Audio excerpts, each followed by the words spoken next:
Oh, Igbiyanju don come again. Why na? Hello. Hello, báwo ni? Mo wà o. O gbọ́ nǹkan tó ṣẹlẹ̀ sí ọ̀rẹ́ wa yẹn. As in, mo wà surprise, mo ti gbọ́ tó sọ pé ó ti kú. Bọ́yẹ kò parẹ́ dànù lásán.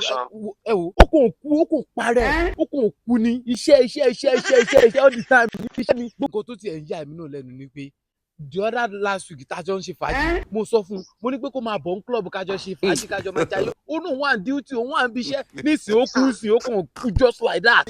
Imagine.